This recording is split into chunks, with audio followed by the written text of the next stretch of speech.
Woo!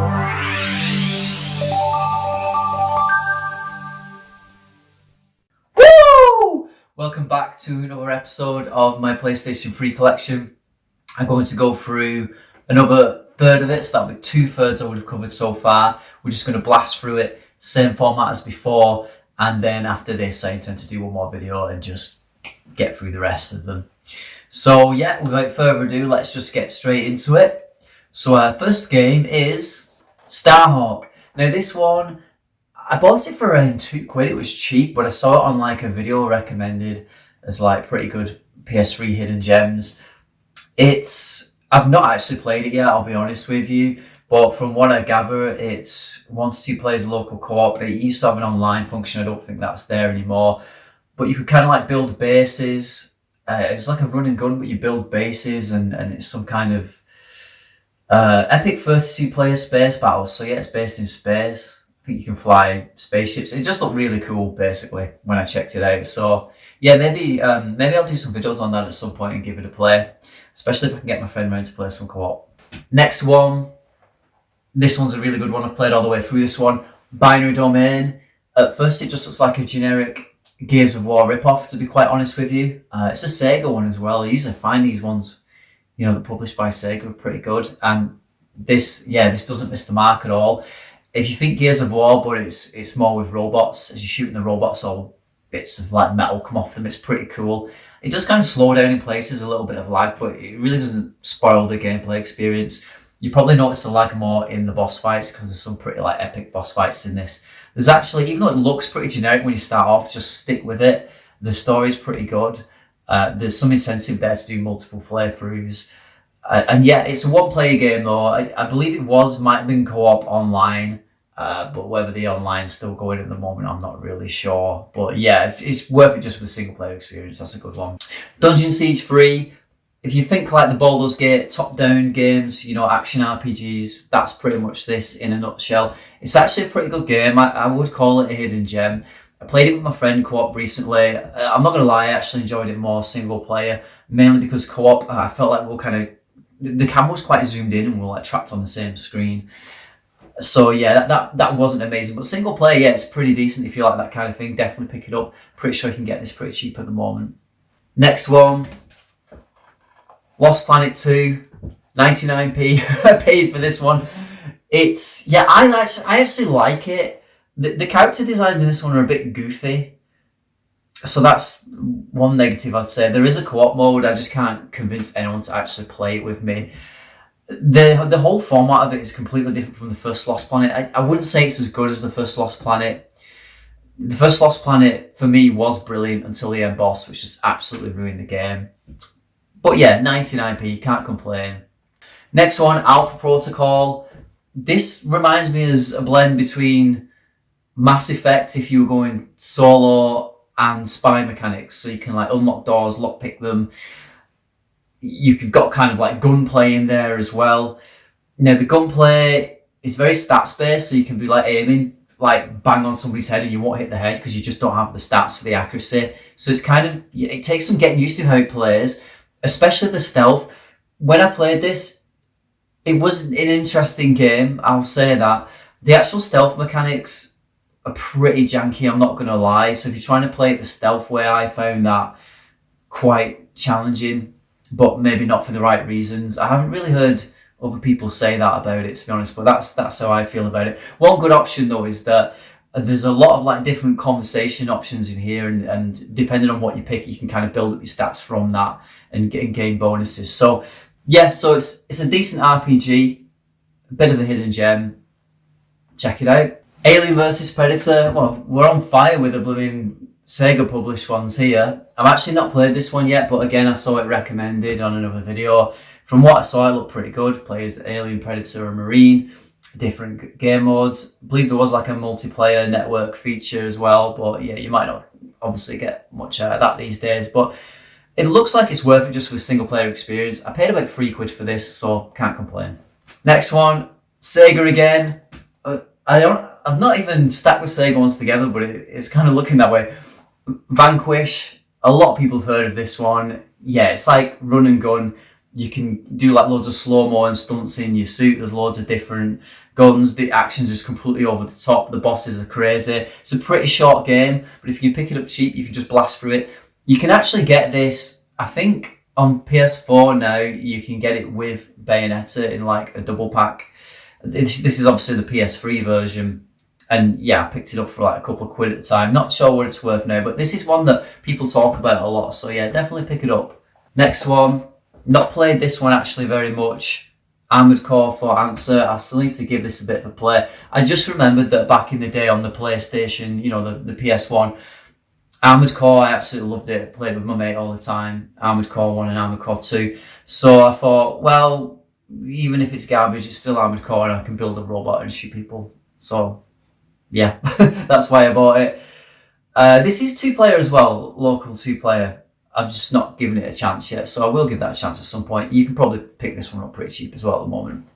Twisted Metal, just Twisted Metal. There's so many Twisted Metals out there, but this is the one I believe where you kind of just play as a couple of main characters through the storyline. So there's Sweet Tooth, I think there's Darkseid as well, just looking at the back here. I need to give this a chance. The graphics look pretty amazing from what I've seen some of the gameplay. I've just not got around to playing it yet. It's 1 to 4 local players, you know, if you want to have a deathmatch or something. I think maybe in the multiplayer you can play as the other classes. It's just in the main story you'll kind of you'll play as Sweet Tooth. You can actually kind of like pick your car and stuff like that, so you don't have to use the same vehicle all the time. I think this is the one that introduced a helicopter at some point as well. And I don't know if this was the first game where... No, actually, I think it might have been Twisted Metal Black where Sweet Tooth's van turned into the big, like, transformer. That was pretty cool. So, yeah, definitely decent. You can probably pick this up pretty cheap. I'm not sure what I paid for it. I didn't pay too much, so it was a reasonable price. Next one. This is one that I really like. Space Marine. A lot of people recommend this one. It's like run and gun. Yeah, run, gun, hack and slash. Absolutely brutal. You can do loads of finishes, different finishes on the enemies. It's probably one of the best Warhammer action games so far that I've played, if I'm being honest with you. Yeah, it's brilliant. It's just, you know, it's one of these games where, kind of like Binary Domain, you just kind of blast through it and you'll be like, oh, that was fun. You know, and you might not pick it up again after that, or you might, but I'll probably do another playthrough of this at some point. It was years ago I completed it, but yeah, I picked it up for a couple of quid. So yeah, can't complain. Brilliant game. Need for Speed The Run. Not massive. I think I've said before, I'm not massive on my racing games, but this one was something like a little bit different. I played this and you're in like this big race from one side of America to the other, and each kind of stage, if you like, goes on from the last stage. So I can't remember how many races there are. It's something ridiculous, like 200 races in this race. So I'll have an objective like each level, like maybe get to 190th place, or finish within a certain time, because the scenario might be you're playing catch up with somebody further ahead. Yeah, it's a good game. It's a good game. I'm not going to say too much about it. I might do a video on it at some point. The only thing is the main character in it it just comes across really generic to me. But that doesn't really bother me because the racing's solid and it's kind of a unique idea. So yeah, one of the more unique Need for Speed games. Well, we're absolutely flying here. Mass Effect Trilogy. I bought this before the Legendary Edition came out because as far as I knew at that point, this was the only way you could have Mass Effect 1 on the PS3. So I was like, oh yeah, that's pretty unique. And actually, to be fair, yeah, other than obviously digital download, this is still the only way you could get it on disc on the PS3. And yeah, I've paid quite a bit for this one. I think I paid about 30 quid, but when you kind of open it up, it's got this little like folder in there, and then you've got all your discs. And yeah, some DLC there as well. Yeah, I think this one might have had the Cerberus DLC for Mass Effect 2. I'm not sure if there's anything for Mass Effect 3 there. I need to look into it a bit more. I did start playing through because I thought, do you know what? I'm going to do all the Mass Effects again from start to finish. I completed 1 and 2. Never actually completed 3. I did start playing it a long time ago and I just kind of like dropped off with it, unfortunately. So I do intend to complete that someday, then I can say I have completed the whole trilogy. But I think if I'm going to do that, I'm going to go right from the start again. And I'm not going to, since the Legendary Edition's out, I'm more likely going to wait till I buy that before I do it. But yeah, a nice little one to own. It kind of looks like, from the colours on there, it looks like it was faded in the sun or something. It's actually not. It's like a weird kind of glossy, almost like, I wouldn't say holographic, but yeah, it's got this weird kind of gloss to it. So I'm not sure if it comes up too great on the camera there. Next one, this is a good one, this one. Red Dead Redemption Game of the Year edition. So this one includes the DLC with the zombies and everything. I got this, I think I paid about 10 quid for this. And yes, Red Dead Redemption. Red Dead Redemption was an awesome game. I've actually not played the zombie DLC yet. I tell a lie, I played a little bit at the start, but this is definitely one I'm going to go back to and play through the zombie DLC. I think this will be a good laugh. Next one, another hidden gem. I've seen this mentioned on a few videos. Syndicate. So this is like a first-person shooter. And who's it made by now? Let's have a look. Starbreeze Studios, that's it. That's why I picked it up, because Starbreeze Studios made the Chronicles of Riddick game, which for me is like such an underrated game. They made the Dark Athena and they made the original one on the Xbox, which is the better version, but you can get like the combo now of both the games in one. I'll talk about that another time because I've got the game. But when you play this game, you can kind of feel that it is the same people, whether it's the same engine or something like that. There's some like unique mechanics. You're basically like a super soldier. You can get abilities where you can kind of see through walls. And yeah, that's there's more abilities than just seeing through walls. I got like 2 or 3 levels into it, and then again I dropped off. But it is definitely a good game. It's one that I do want to finish at some point. I think if I remember right, actually there was some kind of unique gun modes on some of the guns. Like one of the assault rifles had like these tracing bullets, so if they're in cover you can kind of arc your bullets and shoot around. Now I think that's been done in other games to be fair, but in this one it's quite good. There's also, it says includes 4-player co-op experience, but that's online. Yeah, the main game is single player. It's one of these games that if you were to just kind of, you look at the cover and you look at the gameplay and you think, no, yeah, that's like, I don't know, it just seems pretty like standard, like it's not really going to wow you, but it's actually a pretty decent game. So if you can pick this up pretty cheap, pick it up definitely. Starbreeze Studios for me as well. I don't know if they're still around now, but for me, like they make some really nice games that are just a little bit different. Splinter Cell Blacklist, you can pick this one up really cheap. I love the Splinter Cell games. I've completed them. I think I've completed them all now. I think there's one actually I haven't completed, and I think it might be the Xbox version of Conviction, although I do actually have that, because there's 2 versions of Splinter Cell Conviction. There's one on the 360 and one on the Xbox. I didn't even know that until like a year ago. But yeah, I bought the Xbox one and started playing through that. But yeah, I've not completed that yet. But this one is really good. I felt like the main story was a bit short, but you got some cool gadgets. You can change all your equipment and stuff as you go through missions. It kind of rewards you for playing in different styles. So you can go like assault style, basically just massacre everyone. You can go panther style, which is like stealth, but you kill everyone.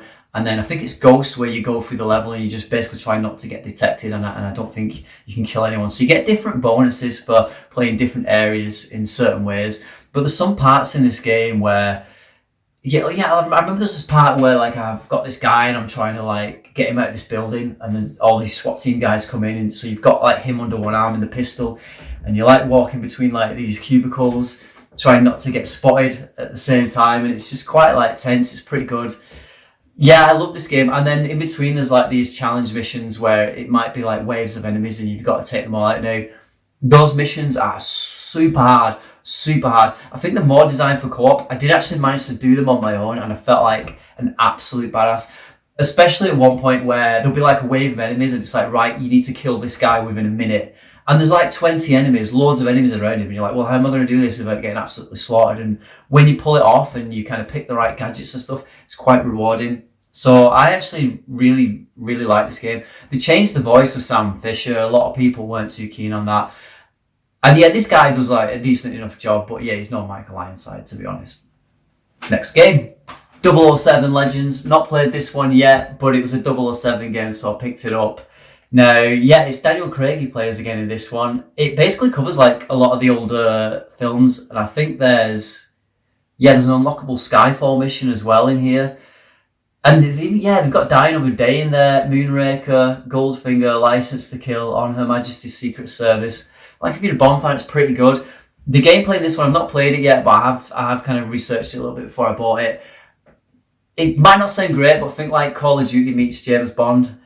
It is more like a Call of Duty game in the way that you play. There's not it's not too heavy on the spy mechanics. But you know, if you're a fan of the movies and you want to go back and maybe experience some of those films, it might not be exactly canon to the film the way some things go down, but you know, you've got those classic characters in there, you know, like Jaws, and the guy died the other day got the diamonds in his face. Can't remember his name to save my life. I'm not even sure I could call him like classic character really, but if you're a Bond fan, you'll recognise him. That's what I'm saying. Medal of Honor, Airborne. Yeah, I do like. They kind of died out a long time ago. There was this point where they were just churning out like World War II shooters. That was the thing. So yeah, I remember that, and I remember them fondly. So I picked this one up, and yeah, I played it. I really like it. The difference with this one is like you can kind of pick where you like drop in through the actual from the planes above. You parachute into the levels, so you can kind of pick where you start and do your objectives. It's not linear. It's more like I suppose you could argue it's like it's a sandbox basically, and you'll take your own direction to the different objectives.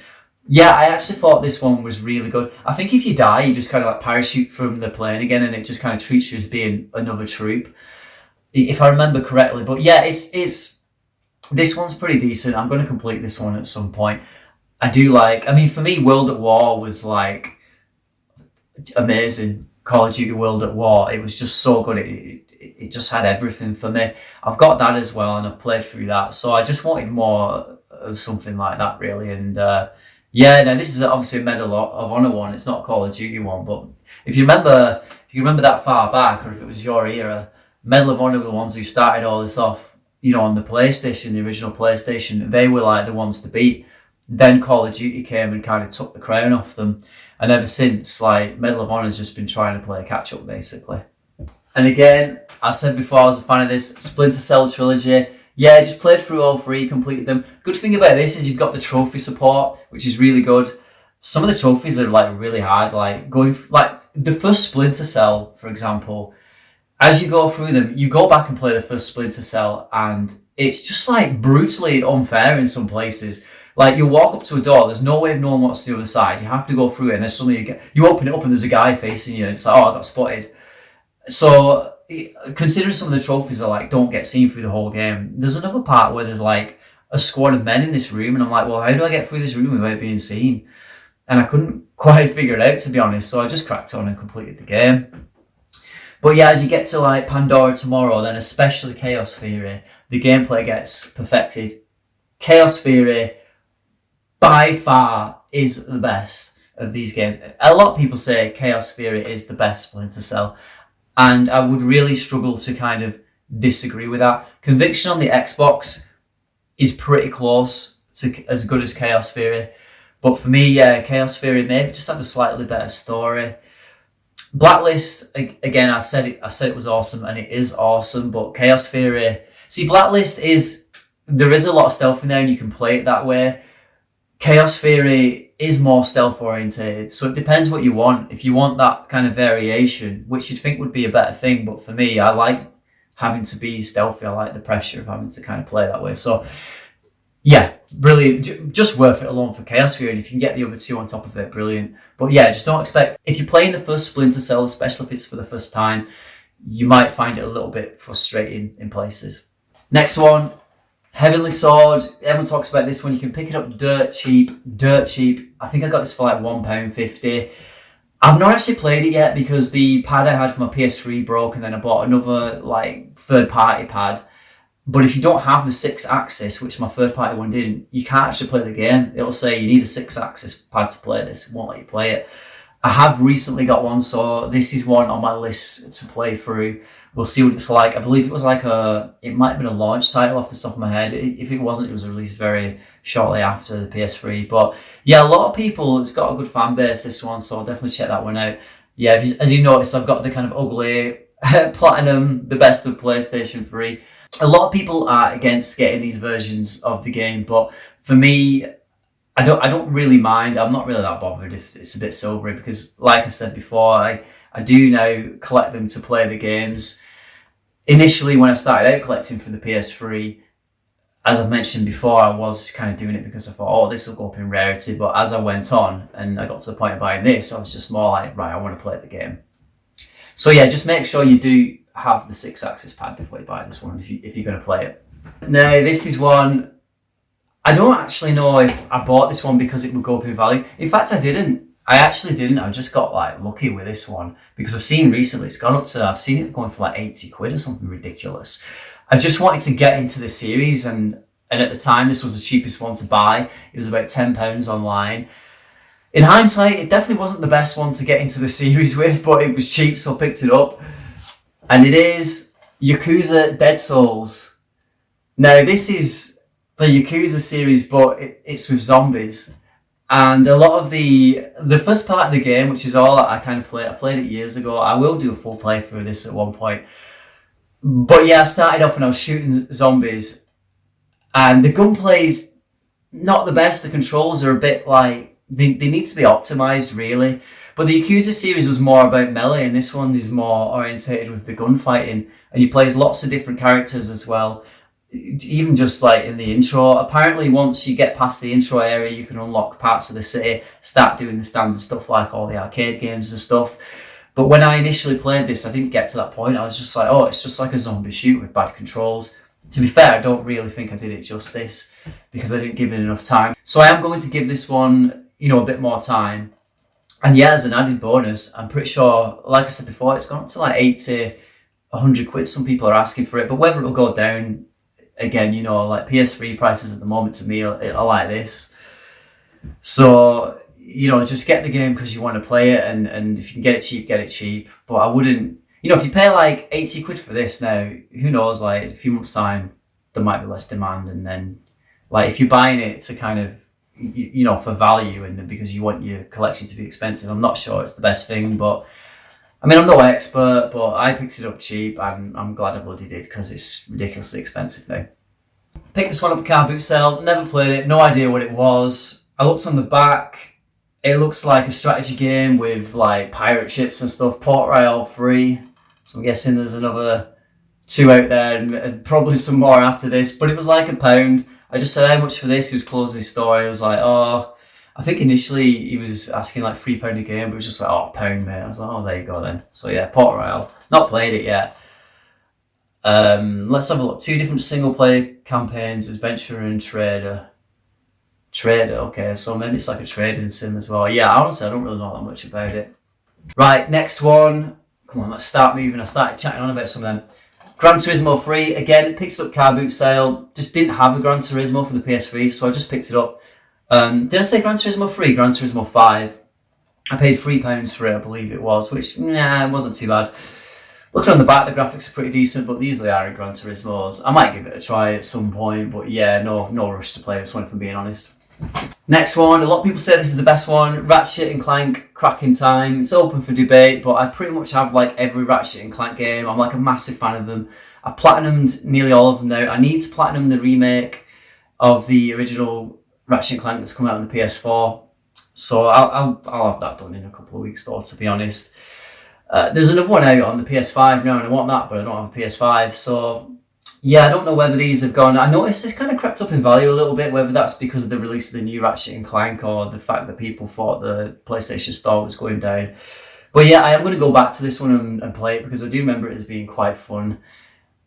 And yeah, good game. Ratchet and Clank, can't knock it. Next one, seen this everywhere. People are always talking about it. Brutal Legend, picked it up really cheap, £2.50. Seems like a action strategy, like action RPG, RTS maybe. Yeah, a lot of people know what this one is. I've not actually played it yet. I'm gonna play it at some point, but I just thought, I'm gonna pick it up now because I've known about it for so long. I'm just gonna pull the trigger like while it's cheap. Next one, I started doing a gameplay video of this, but like nobody was too interested. I can always carry on if it gets more views. Of Oxen Men. This is the character Styx. There's some games on the PS4 of him, Shards of Darkness, and I forget the name of the other one, but this was like his first appearance on the PS3, and in this one he has a big like orc buddy called Archael, and he's like the warrior, Styx is like the stealth guy, and you have to kind of like work together to get through the main story. It's another game by Cyanide Studios, I've said before. I do kind of like Cyanide Studios, they're a little niche one, so I picked it up. I think I paid about 10 quid for it. Yeah, not sure what it's worth now. Probably about the same, to be honest. But it's just something a bit different. And I never hear people talking about this game at all. So yeah, definitely a nice one to have in my collection.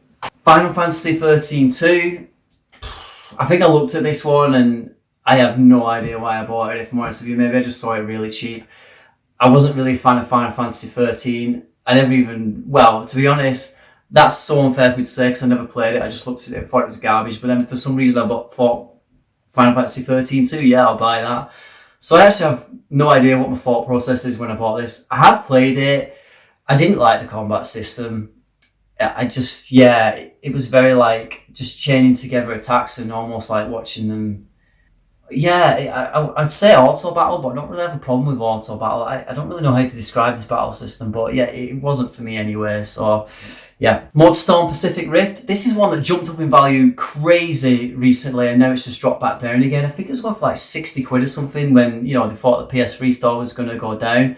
I picked it up again, £3, car boot sale. And I thought, well, I've tried buying a Motorstorm before and I opened it up, it was Call of Duty 2 in there. So I was like, right, another Motorstorm, £3, and it's in a tropical setting. Can't go wrong. So this is another one I'm definitely going to try at some point because it looks like just a fun racing game. You know, dirt bikes, what do you call them, monster trucks, just various types of different vehicles, buggies, stuff like that. So yeah, looks pretty good. Dead Island Riptide. Been meaning to, oh, blooming heck, I think my voice brought there. Dead Island Riptide. I've been meaning to pick up a Dead Island for ages. I've had my eye on the definitive edition for the PS4 for ages. The price is just like not dropping for me. And then I saw this for a couple of quid. I thought, well, might as well get one Dead Island while I can. This is the special edition. I think it just has like some DLC codes in there, so not as special as they make out. But yeah, I'm definitely going to give this a play at some point. I don't know if Riptide was like a sequel or like an add-on or something like that. I don't really know a lot about it, but I just thought, oh, you know, first-person zombie survival would be quite good. Next one I talked about, this is another video, it's finally arrived, Ratchet Clank Q-Force. I know a lot of people don't like this, but I platinumed it, I absolutely bloody loved it. I loved playing online against people, even though I struggled to find a game back at the time. I had it on my Vita, I had some real good fun playing online with this one. It is 2-player local co-op as well, so I'm going to try and see if I can blag my mate to play this one with me. At the moment, you can, if you look around, you can pick it up for about 15 quid. Some people are asking like 30, 40, 50 quid for it. Don't know what they're smoking there, but yeah, you can pick this up for about 15 quid. I couldn't find it cheaper than 15 quid, so if you can, you've done well there, to be honest. But I do like this game. It's not the classic Ratchet and Clank. It's more like strategy, tower defense. You know, you've got a few different weapons, but nowhere near as much as you would have in the other Ratchet and Clank games. But like I say, it's basically Ratchet and Clank meets tower defense strategy. But playing other people online and beating them is quite a good feeling, to be honest. So yeah, I do like this game. I know a lot of people rag on it, but I actually think it's pretty decent. And last one, this is another game I really like. Oh, another Sega one. Sonic All-Stars Racing Transformed. They released another one recently, which was like team racing. I didn't really like the look of that. I thought a lot of the cars looked really goofy, and I didn't like the concept of racing in a team. For me, I just want to race as it's just me on my own. If you think Mario Kart, but with Sega characters, this is pretty much it. The music in this game is really good. It's all like classic Sega tracks, like kind of like remixed. Especially, there's I think it's Shinobi level. The music on that level is awesome. There's like one of the Sonic levels. It's like a big gem palace or something. I can't remember the name of it, but the music's really good on that. This one included a bit of DLC, like the Metal Sonic, and like a couple of cars and some in-game stickers. I'm not bothered about that. Yeah, the gimmick with this game is that your car transforms. So you go into water, you'll turn into a boat. You go into the air, you turn into a plane. You go back on the track, you turn into a car. The kind of way you control kind of changes depending on what surface you're on. When you're on the boat, you actually feel like, you know, you're going through the water. When you're in the air, you've got a lot more freedom of movement. And when you're in the car, it's kind of like standard Mario Kart basically. But yeah, it's really good. Would I say it's as good as Mario Kart 8? No, but it's close. I mean, Mario Kart 8 has got so many tracks, it's ridiculous. This has less tracks, but a lot of games have less tracks, to be fair. But, you know, one to pick up, play with your mate, especially if you're a Sega fan, you know. There's the guy from Crazy Taxi in there, which is pretty cool as well. They have Wreck-It Ralph in this version as well, so they must have just got like a license to him or something. But yeah, really good game. Check it out. And that's it. That's the second third of my PlayStation 3 collection. Some more interesting ones I thought in there, to be honest. I'll do another video, go through the last few games. I think I've got a couple more decent games in there. In fact, I've got two that are, I think, quite sought after. So yeah, I can talk about them a little bit, but I'll probably do, like I said before, I'll probably do more extensive videos on some of the individual games when I really get a chance to like sit down and play them. So yeah, anyway, that's the second part of the collection. At the moment, I don't really think I've got any games on the way off the top of my head. We'll see what turns up in the post, because sometimes I can't even remember what I've bought. Oh, actually, yeah, I did buy something. Oh, it was a PS4 game though. I bought Watch Dogs Legion. I know it got ragged on quite a bit, but I like the idea of like running around London, because I'm British. I've been to London. Apparently, the city is quite accurate. I know the game's not perfect by any stretch of the imagination, but I actually think I might enjoy it a little bit. I remember I enjoyed the original Watch Dogs. It wasn't perfect by any stretch of the imagination, but yeah, I did enjoy it. So I thought, do you know what? I'll check it out. Like, you can't beat. I just want to play as like an old hobbling man, just like shooting up the streets. I just think it'd be quite like amusing, racing around in a Ferrari doing parkour and stuff like that. So yeah, from what some of the videos I've seen, there is some fun to be had with it. So yeah, I'm looking forward to that when arriving. Other than that, yeah, there's not really. I'm a bit skint at the moment till I get paid, but rest assured I will be buying some more games. Okay, well, I hope you enjoyed the video. Enjoy the rest of your day, and I'll see you next time. Bye.